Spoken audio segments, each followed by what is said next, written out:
how to use ChatGPT to develop your marketing strategy.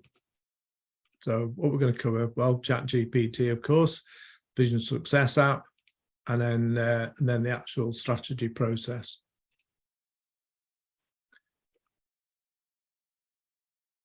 Okay, ChatGPT. So what is it? Well, it's open. It's an AI platform that taps into the large language models that have been developed by OpenAI.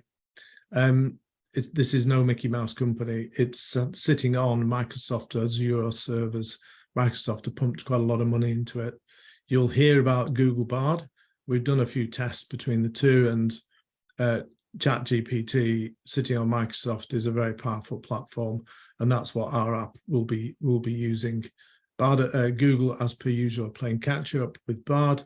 They do have a history of dropping projects, so we've gone with Microsoft, who don't, they're pretty reliable. Once they've launched something, that is it. They put a lot of thought to it, all the sort of for a few dollars a month. $20 a month. I would say it's probably a bit outrageous, but the equivalent of a paid person. We have done an enormous amount of work writing content, structure, and doing the strategy stuff and doing other things. So, for example, I wanted to do a bit more with Google Tag Manager. And so I typed in, how do I do X, Y, Z with Google Tag Manager? And it gave me the instructions. We've used it, people use it for coding. It's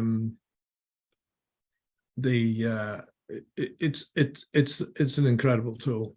And it seems to be pretty reliable. The way to think of it is as an intelligent intern. Okay, it'll get you 80% there, but you've got to do some legwork as well. It's not going to take away people's jobs. As I said at the beginning,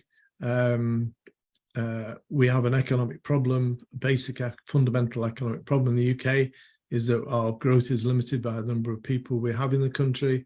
We've made the decision to not bring any more people in or make it harder for people to come in. So therefore, we need to use AI to move us forwards and to improve our productivity. Okay. So health warning, like any of these tools, you can't just use it blindly, and we'll talk about that in a minute. These slide decks will be available for download afterwards if you want to read it. But to be honest, I typed in what is a health warning with ChatGPT, and this is what it gave me. So if you want to ask it, it will tell you. So you can use it for quite a variety of tools. Just a reminder, of what's possible. Some of these things I think you need to be a bit careful with. There are now AI tools built into the website Elementor tool that we use for page building. I've used it. Some people have used it highly successfully. I wasn't so sure. You've got to be, and we're going to go on to this in more detail, but you've got to be very careful about the prompts. The prompts are the thing, and you'll find people selling prompts, and there's a thing called a prompting tool that you can build into ChatGPT by another company. And as you'll see, we'll be doing a deep dive into that sort of stuff. It's great for script writing, storyboarding, and things like that. So what's, in terms of simple example prompts, so these are things where you'd, how does something work? I think this bit works really well. You can ask for the top 10 things about how to do something. I was writing a video script for an explainer video for our fractional CMO service. And, if you break the question down and really think about the question, you can get back some really interesting stuff. I wrote 20,000 words for Cornerstone articles about a month ago using the ChatGPT 4. I say 20,000 words, that took me a couple of days. doing the research. You can't go write me a long article and whatever. That doesn't work. You've got to break it all down. So what would you'd ask it, what are the main subject headings for an article that's about X, Y, and Z? It's a cornerstone article. It gives you those, and then what you have to then do is expand, actually physically type in, expand on whatever it is you talked about in there, and then to collate it all together. And then you can ask it then, now you've written all that, please write me an executive summary for this article. So you've got to think about the sequence, and you've got to think about what you want. But say 20,000 words, 2 days, that would have taken a good month for a copywriter to done all that research. And most of the time it gets it right. And sometimes it gives you a, oh, wow moment.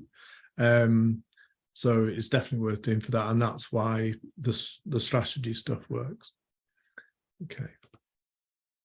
So process, you, as I've said, generate the ideas for the content, then think of a headline, and you can ask it to do the headline. So you might put, how to do a financial strategy, marketing strategy, and so I put that in for the next workshop, which is running in September, and it's come back with masterclass on, so it's improved on the headline.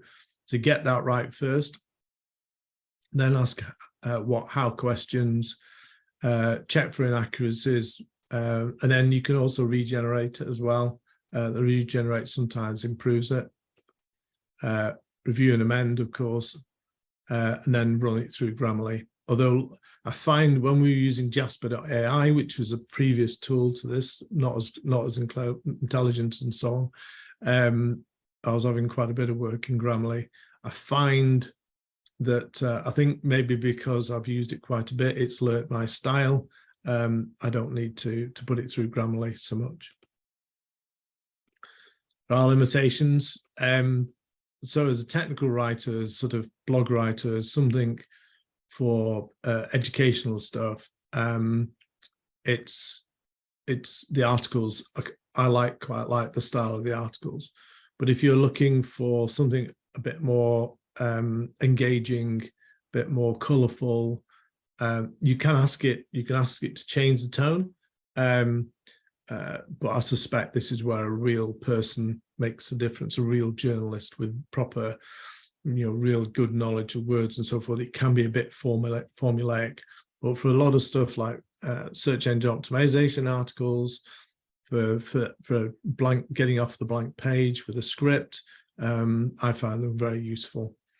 It does say the latest information is to September 21. Suspect that will change as Google's Bard is up to date, because it's using latest sort of knowledge in the engines. So I'd expect that to change. It's got Microsoft behind it. It will change. Does lack emotional intelligence sometimes, and it does depend on the training data. So we haven't tried it for any specialist sectors yet, but kind of suspect that it might be a little bit weaker, but it could be that we could pump it through with training data and educate it, and then pull off the information. And there's a chance that it might have limited domain knowledge. I did do a website, asked it to review a website, came back a bit bland with a bit samey type answers, didn't come up with anything illuminating. So it does have limitations. Okay, so the Vision app, which we've mentioned a few times now over the last 6 months as we've been developing it. So this is an app that we're developing. It's a browser-based app, so it's a SaaS program, a bit like Xero and things like that. Ultimately it'll work on a mobile, but not for the next year or so. The important bit is to get it as a tool working properly. So it's to support strategic development, help you manage risk, helps you focus on your ideal client. Number of people and we're going to come on to this in a minute. We say, well, who do you sell to? Who are you going to market whatever your products or service to? Oh, we sell to anyone. No, you don't. You got to have, so the app is there to focus you, and we'll be talking about that later on. Capture those pain points. It's getting harder and harder to get noticed within sort of all the sort of white marketing noise. So when you're talking to somebody, you need to be very focused on what is their key pain point and what is it you fix, and then be really crystal clear on why people buy from you. You know, what is it? Which pain points are they trying to solve with your products and service? And that will give you how you differentiate yourself from the competitors. What is it you do differently? What makes you remarkable? I'm going to give you some template marketing plans. Normally people say, well, I'll do a bit of email and do a bit of social. And we go, okay, well, how do you join this together? And they don't know. So we've built those in. One of the things that we get often told, oh, this is the budget, make it work. Well, I don't know if slightly off topic, any of you have done building renovation. The building will take the money, or watch grand designs or whatever. The building will take, or project will take the money it needs to do what it needs to do. And it's the same with marketing. If you say, if you want to triple your sales or whatever, and you give it a small budget, it's not going to work. So we've built into it a process for working out the system. You tell it what you're going to pay, and then the system will tell you approximately what your results are going to be. And then you can iterate to a point where hopefully what you're willing to pay is what you're willing to achieve, wanting to achieve. So then we have got graphs showing sales and revenue and cash flow. And then, as I said, you iterate to a plan that works for you. So this is the screen of the app. As you can see, we've now got the AI assistant built in. Quite wrong with my mouse today. So the first page is basically gathering up your name, what you want to achieve. If you don't know where you want to go, any road is going to get you there. So it's being focused on what you want to achieve, and then setting objectives for the business. And then this is part of the AI tool is you know, are you selling to other businesses? Are you selling to consumers? Are you a startup? Are you in survival mode? Are you in takeoff mode, etc.? And where are you located? We'll then they've got the AI assistant, and then we're going to be seeing these screens here later on in the workshop. Is, you know, what are the external pressures? I mean, 40 years ago, we didn't, 20 years ago, 30 years ago, sorry, we didn't really bother too much with, you know, we do our steep analysis, and we'll come on to that in a minute, and look at our external pressures and so on. But nobody really paid attention, you know, because things didn't change that much. Since COVID, change is happening a lot. We have got some economic turbulence. No idea what that actually is going to look at in terms of business. We do know of a number of sectors now that are struggling, who have experienced some downturn in their sales revenue. Not going to use the R word because it's not appropriate, but there is something going on out there. And then we'll be looking at the buyer persona, which sits under the product itself. And then, not in this forecast, but in the next workshop in September, we'll be doing a deep dive into forecasting. And then once you've got everything in, you can put an exec summary, and then you can produce yourself a report. So the idea is basically you're holding all your data in one place, and eventually I'm hoping to be able to create pitch decks with this system as well. But that's a little way off. So strategy development using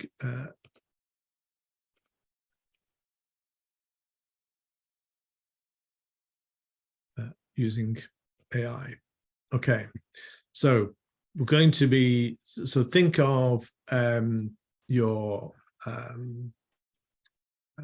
ChatGPT as an intelligent intern, and he's pretty intelligent. He's a really fast researcher, and he'll present the information in quite a good state. but you can't just go, yep, that's it. You've got to then apply your own thinking to it, but it certainly speeds up the process no end. So we're going to be looking at the company parameters. So in the examples I showed earlier, they were quite simple prompts to put in. The more you put into ChatGPT, the better the results are. And this is where using programmatic support via the app will give you that, will speed things up. So we're going to be looking at the prompts. So you'll be able to then, when you download this PDF later on, you'll be able to have a go yourself just with ChatGPT. You don't need the app, but obviously the app will speed things up. And then we'll look at the responses and how the app can be updated. Have we got any questions at this stage? We are getting through it quite quickly. I just want to make sure that we're not losing anybody. If you are sort of got a query or whatever, just put it into chat. Okay, so this is where it gets a little bit sort of more complicated. But I've had to do this in order to get the best results. And this is where I said to our developer, I said, look, I think we need to actually, make this a programmatic thing. People aren't going to be bothered doing this. And that's why we have the AI assistant, where it will ask you all these questions, so that when you then go into a steep analysis, looking at social, technological, economic, environmental, and political factors that might affect your business, it's got all this information, so that it's a question of pressing a button. So we're coding these things in, but if somebody comes to me, I've got this business that does X, Y, or Z, it doesn't fit with B2B, B2C, etc., I will very happily add the parameters. It's not a problem. And this is why we want to do user testing and get people using the app, because you'll throw out stuff we haven't thought about, but it's dead easy for me to add, and we can soon tailor the experience to your business. So the first type of business first parameter you got to think about is, what type of business are you? Because ChatGPT needs to know who you're selling to, what sort of thing you're selling to. Is it business to business? Is it business to consumer? Is it a SaaS business? Is it an e-commerce business, etc.? And then this is where it's really important. You've got a clear target on who you're selling to. Is it businesses of 0 to 5? Are they in a particular sector? Is it a particular job title, business owner, procurement officer, accountant, etc.? We've got to be clear on your buyer persona, and we'll be talking about that in a minute. Stage of growth is important. Are you a startup? Because different factors will affect a small business than a big business, and vice versa. If you're a high growth startup, then at the moment there's quite a restriction on funding. Trying to find funding's a lot harder at the moment, just because of all the economic pressures. So when that goes in, the economy and so forth will be relevant to that. Where are you based? So because of Brexit, we have peculiar issues at the moment, but those will go. But if you're in South America, North America, etc., who are you selling to? So ChatGPT knows where you're selling to, because factors in different countries will have a different impact on your business, whether you're large or small. And type of product or service: is it a product you're selling? Is it service? Is it a course? Is it an app? And again, this is why we want user testing, because I suspect our list is a little bit short and we need to add to that. And then a good description of the product or service, and then your headline benefit. What is the main benefit somebody will get from using your service? So this sounds a bit all complicated, but once you've written it out once, I typed it out, obviously, it's a cut and paste job. And you'll see these parameters used in the rest of the presentation. So this is the the AI screen needs a little bit more tidying up, but you'll get the ideas, what type of company, so it's pull down box. And that's what I was saying. If when people start using it, they go, oh, that doesn't quite fit my business, we can have a chat, and then I can build that into the system. What growth stage are you at? And you select all these, and you type in what's the key benefit. And so this is talking about the Vision2Success app.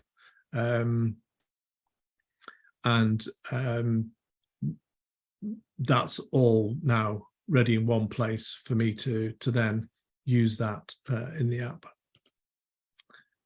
So external analysis.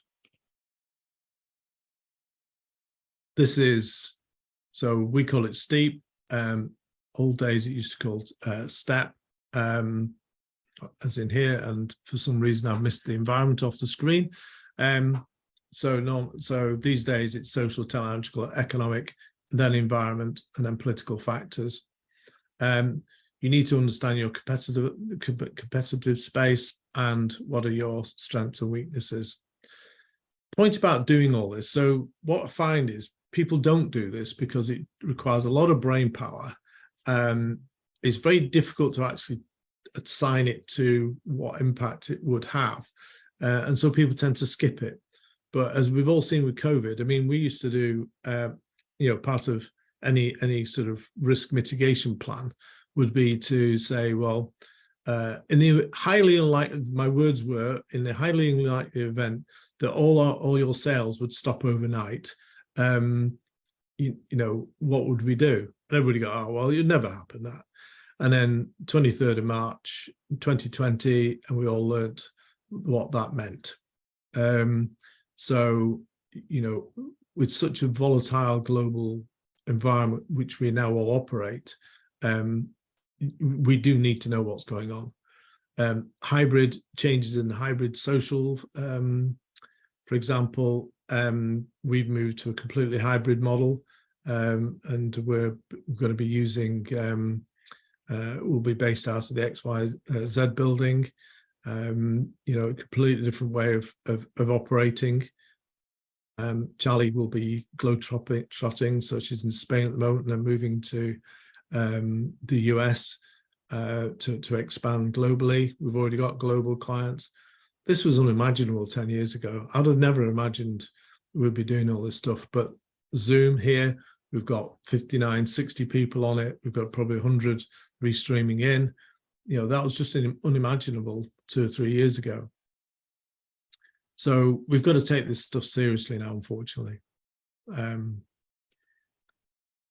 So this is what the words look like when you cut and paste. So when you have this PowerPoint open on your desk, and you've already, I would suggest, already typed out these different things earlier on, which are the parameters. And then so you can simply cut and paste those into this, and then put that into ChatGPT. And you've given it plenty of information for it to get on with. Okay. It understands the STEEP analysis. It knows a lot of stuff. The time that it had a bit of a hiccup is on Strategizer. I was part of writing a book on the business model canvas for teams. It understands business model canvas for you, but not for teams. That's the only time it's got stuck. The rest of the time it knows these models. It's pretty impressive. So what are the social and economic environmental factors as part of your STEEP analysis? And it will tell you. And then, you can either create yourself a document, or if you're up for it, use the app.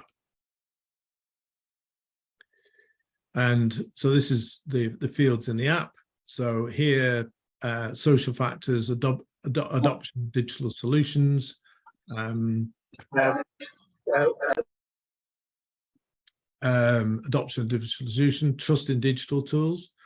I mean, when I started with technology, say about 30 years ago, we regularly used to say to my clients at lunchtime with Windows 98, reboot the system, because you just got clogged up and you just had to reboot the system. But now, I mean, we're doing this stuff. I mean, this is quite, we're around the world, doing some pretty sophisticated, and there was an very high expectation on my part that it would all work, which it did. Global workforce trends. We're part of our team now is based in the Philippines. It's unbelievable. We'll never meet them. We'll never probably fly out to the Philippines, but we've got a growing number of people who we're working with there. Cybersecurity, that's just going to get worse.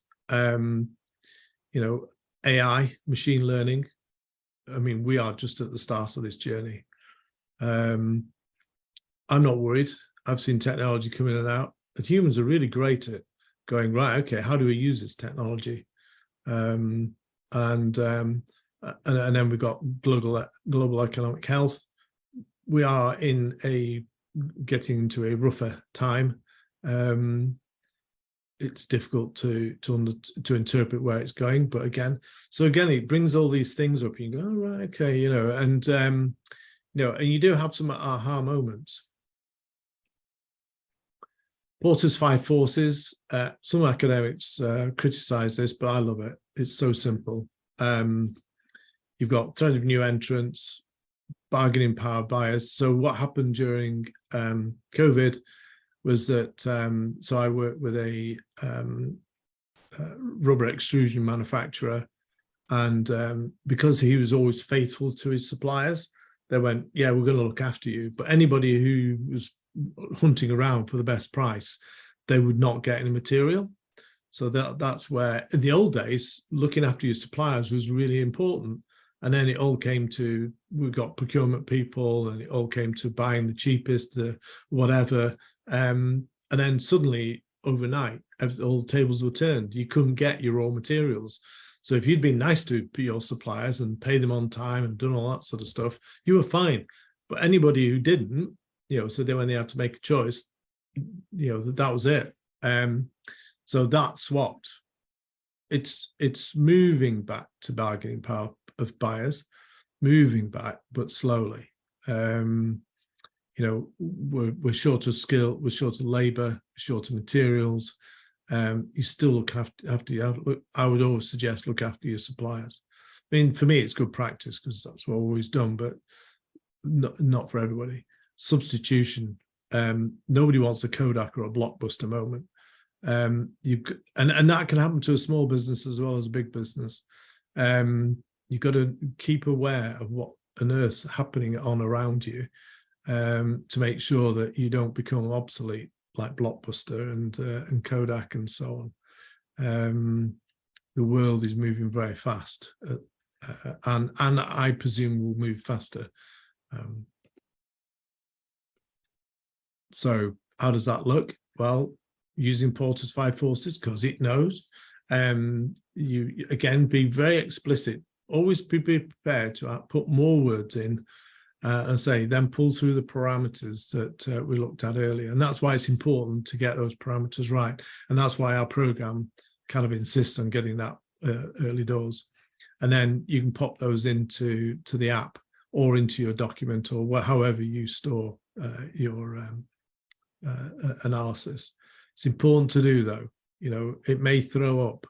Think about it. It's now an hour's job rather than days worth of work, and it will give you some aha moments, and that's the important thing. So good old SWOT analysis. What do you need to develop and what opportunities are out there? It's important to think about what you are good at.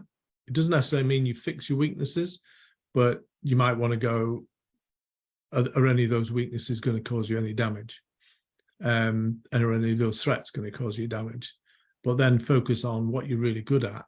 Make those stronger, like an Olympian. You never see an Olympian become a balanced character. They always focus on what they're really good at and get better at it. And that's what you should be doing with your SWOT analysis. How can you make those strengths stronger? And then opportunities. What's out there? What can you do? and then you can pop those in. So then the prompt for that, and again, this will all be in the PDF, so you can copy and paste those out, put in your stuff, and then stick them into ChatGPT. I found this quite illuminating when we popped it into the sort of here. Obviously, you need to edit this because it doesn't know your strengths, but it kind of produces what it thinks might be your strengths and weaknesses and threat. Certainly opportunities and threats it will know from the prompt. But it gives you some idea of the things you might want to work on and what it would expect you to be working on. As I say, it's a bit like having a sort of very low cost business coach. So competitive analysis. So this is based on the Blue Ocean strategy. So what's happening in your marketplace, and very few products or services don't have an alternative for customers to use. And then it's to get you thinking about how differentiated in the marketplace are you. You know, what is it that's going to make you different? And again, stick this into two prompts. One prompt is what key feature would you expect from such a service?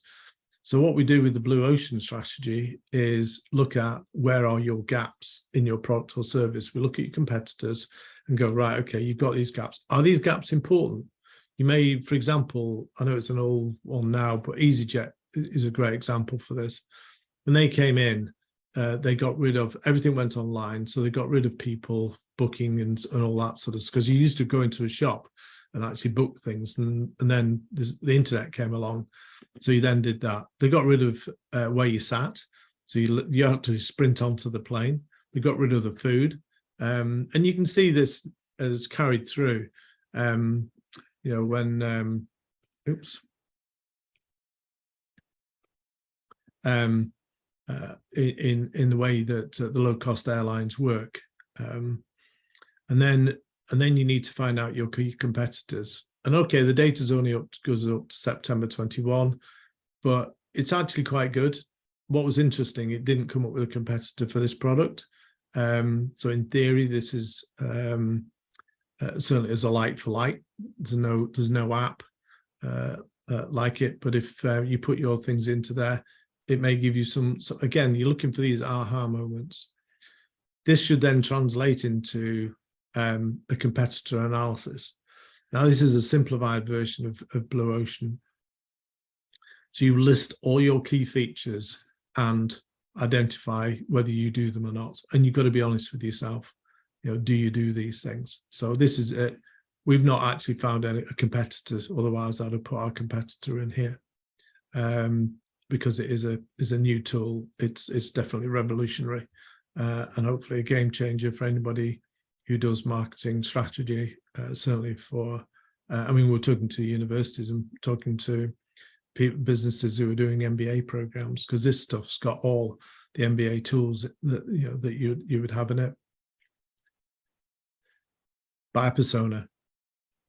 This is really, really important, and I think this was the driver as to why I sort of, when we were talking to the developer, why we wanted to do it. Because I've run so many workshops and people would say, and I'd say, who do you sell to? And they go, oh yeah, anybody. No, you don't. No, you don't. If you do, you need to be really,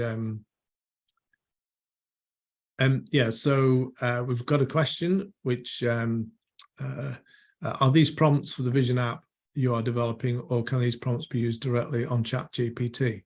Yes, you can use them on ChatGPT. The way you do it is we go back, just quickly go back to here. If you remember earlier in the presentation, you typed out your parameters, copy and paste this from the, or from the Word, from the PDF that will be available for download in a couple of days' time.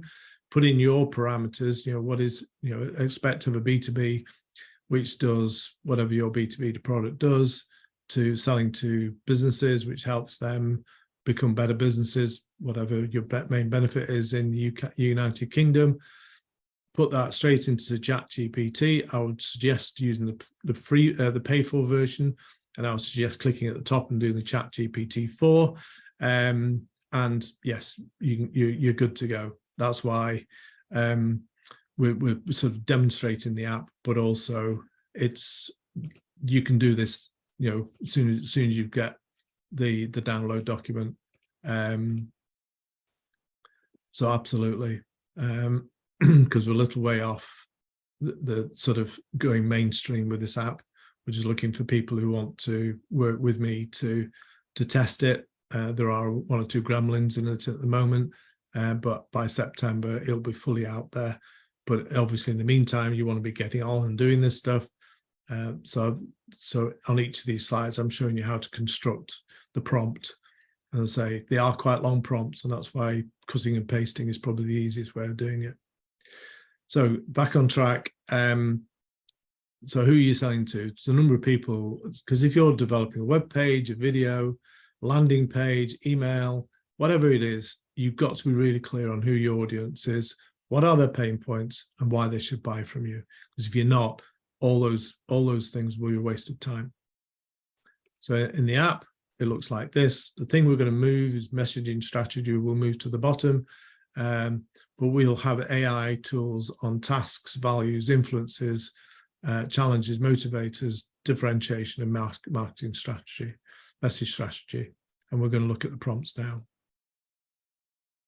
So if we're selling accounting software to a bookkeeper, we would type in what are the associated tasks that a bookkeeper would need to undertake if they were considering using accounting software, which does all their bookkeeping and accounting for them. For a bookkeeper, which helps them by being quicker, faster, better at their job, selling the geographic location of the United Kingdom. And that's what your prompt would sort of look like if you fully typed it out. You would then copy that straight into ChatGPT, and it will give you a bunch of tasks.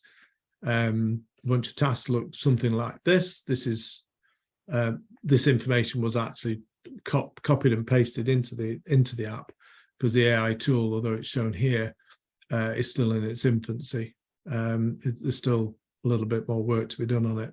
So I just did that. Literally, I copied and pasted into it.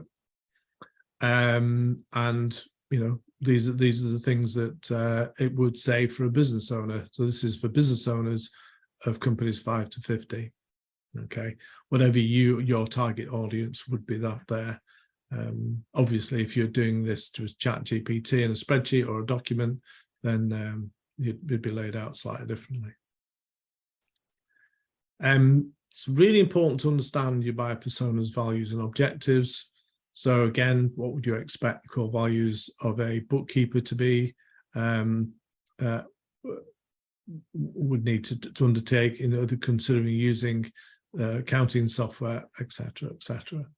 And again, you put your products and service in there, and out it would, and again, there was some quite interesting aha moments, and this is what you're looking for. What are the things that does ChatGPT? You may argue with it, and that's great, and change these things, absolutely, because I say it's going to get you 80% there. But again, in the app, you'll put that in. What's influences? This was the biggest aha moments here, because I was thinking of social media and the friends, accounting, other accountants and so on. If we're thinking about our bookkeeping software sales process, and it actually came up with some quite interesting stuff, things I hadn't thought about. What's going to influence them? Well, the business goals, data and analytics. Not so basically internal things as well as external things. So it gives you that kind of expected, different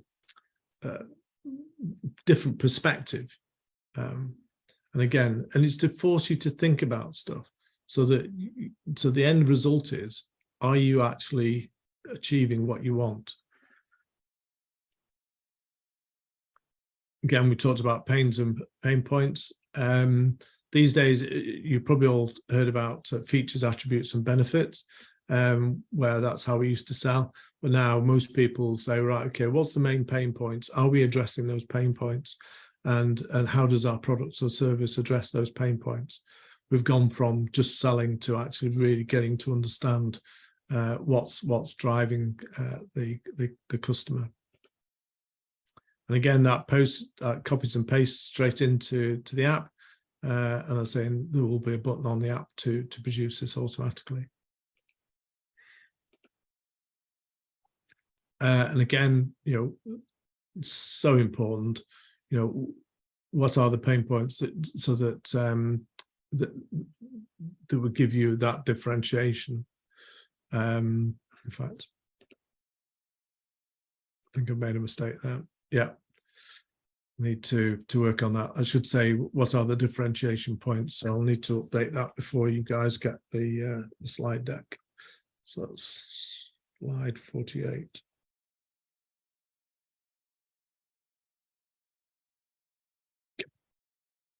We'll fix that.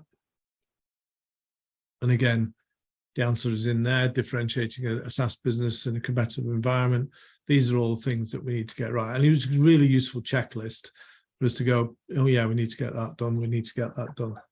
So it enables you to find out what ChatGPT thinks you should be differentiating. And you can disagree with it, but at least it gives you a starting point. And then the message strategy, given all that information, now if you remember, you've been putting this into ChatGPT, it's learning all the time, by the way. It's not like Google, when you type in, new bike, new crossover bike or whatever, there's no memory. Google doesn't remember that you've already asked that question. It'll come up in the thing, but it won't actually intelligent in terms of giving the answers. ChatGPT will. You can refer back to previous information. On ChatGPT, you have down the left-hand side all the chats. So keep this all in one chat, and it will remember it all, and you can refer back to things. It's really clever like that. So you do this one last, it will then tell you the approach you need to be taking, which is really clever, because and then you can talk to marketing consultants, you can talk to all the business owners, etc., and just then test out those ideas. Well, this will give you the initial ideas, and then so here are the key value, core message, key value propositions it thinks, and then the idea is you then would go in and edit that. Okay, so like I say, you've seen pictures of the app, screenshots and so on. If you want, or if you just want 30 minutes and just go through how we've been using ChatGPT, that's also fine. Is calendly.com, then my name, Peter Dickens, /30 minutes. There's no charge. This is part of my research.